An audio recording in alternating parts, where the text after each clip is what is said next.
Ukrainian drone strike on the Russian capital overnight. According to Russian state media, defense forces intercepted more than 300 drones. Drones help a lot in creating kill zones, increasing the range to the enemy.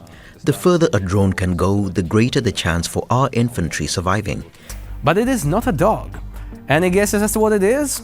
The video shows the pair work alongside each other in eastern Ukraine. Russian logistics hubs, Russian weapons depots to basically deprive Russia of that huge advantage it's been having. And at 3:45 in the morning, Moscow's skies lit up, but not from fireworks. Low-flying drones skimmed under Russia's radars while cruise missiles surged toward the military academy of the General Staff. Within minutes, Russia's most protected command hub was hit in a way no one expected. What more do we know about these Ukrainian potential drone strikes? Yeah, good afternoon, Kamali. It's the second attack in 2 weeks. What made Moscow's defenses crumble so quickly? And how did Ukraine turn the brain of Russia's war machine into a blind zone overnight? Over the Moscow region, according to the Russian Defense Ministry. Ukraine hasn't said anything, but I think, as you say, timing is hardly coincidental. Stay with us. We're breaking down the tactics that left Russia scrambling for control. A way that the Russian security services and military have been stunned by and were absolutely not ready for. 80% of all the weapons that cause damage are from drones. 80% of the work is done by a drone. Before we move on, I'd like to ask you a small favor. If you appreciate this content, please take a second to like this video and subscribe to the channel. Over 98% of you watch the videos without subscribing. It costs you nothing, but it makes a huge difference to us. So, did you click the subscribe button? Great! Thank you so much. Now, back to the video. How does one strike the most secure building in Russia without being seen?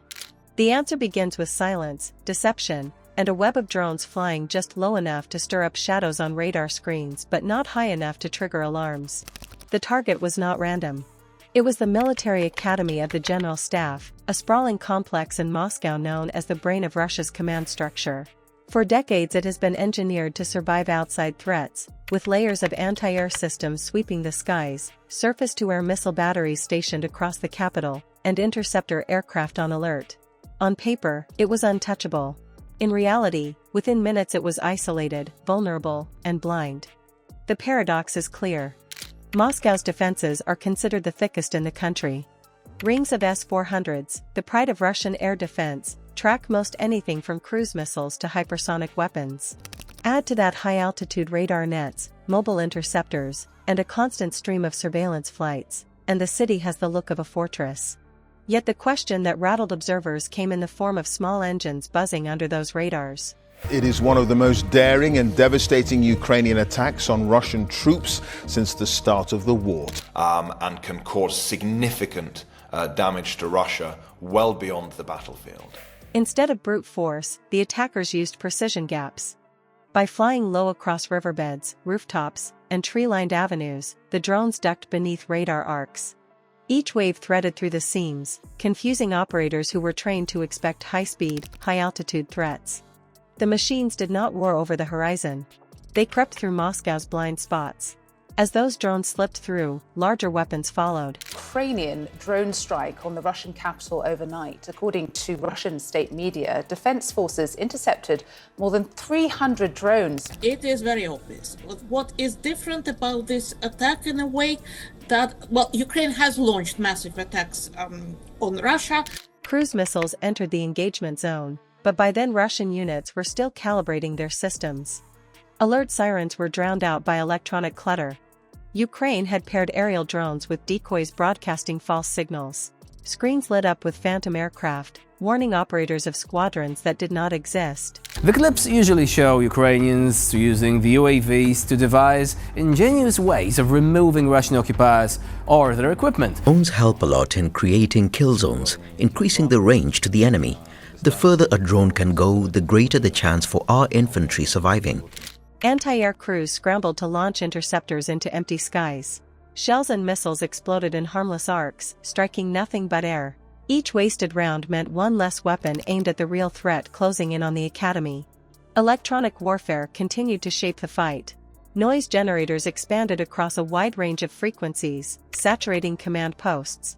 The result was chaos, radar screens filled with overlapping echoes, radios buzzed with distortion, and commanders demanded clarity from systems that offered none.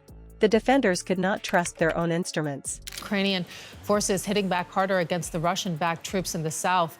Is this the counteroffensive that Kiev's been telling civilians that it's preparing for? Strike Russia where it's not expecting it. It's also a clear indication that Russia is not invincible. Every time they locked on, the signal shifted, and the target dissolved. This misdirection spread faster than physical destruction. Within minutes, confusion took the place of coordination, even though only a handful of drones had actually crossed the city's perimeter. Israel Defense, meanwhile, has said it shot down 144 Ukrainian drones, with 20 alone being eliminated over the Moscow region. Yeah, Christina, look, we haven't officially heard anything from Ukraine on this very large barrage of drones, some 337 in total. But the attack was not only airborne. On the ground, mechanical scouts joined the effort. Four-legged robots, similar in size to large dogs, darted down alleys to relay video and motion tracking. But it is not a dog. Any guesses as to what it is? The video shows the pair work alongside each other in eastern Ukraine. Small-wheeled unmanned vehicles dispersed obstacles across roads and laid improvised mines to stall responding convoys. For reinforcements stationed outside the city, the path inward grew slower by the minute. Vehicles that attempted to move were either delayed or turned back, unsure if the obstacles were traps. The result was a layered attack, the airspace clouded by false signals, and the ground clogged by robotic disruption. That has now become a thing of the past, and this war is now in a very different and a very difficult sort of a terrain. What we're seeing here is an extraordinary assault that not only is it a demonstration of Ukraine's ability to innovate. When Russian forces struck back, the scene became even stranger.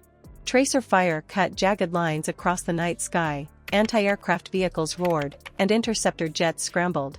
What they targeted, however, was largely illusion. It's a message for Russians that Ukraine can cause severe damage to Russia, deep inside Russia. Russian logistics hubs, Russian weapons depots to basically deprive Russia of that huge advantage it's been having. And heat signatures released from decoys kept Russian missiles occupied, swirling after shadows rather than actual drones. The few real drones still buzzing near the city were small, agile, and almost invisible against cluttered urban backdrops. The occupiers have already felt very well what modern artillery is, and they will not have a safe rear anywhere on our land which they occupied. Its victory in Ukraine is inevitable. This extraordinary operation shows that Ukraine is still in this fight. As the ammunition expenditure climbed, the reality set in. Moscow's defenders were using more weapons against ghosts than against machines guided by actual operators.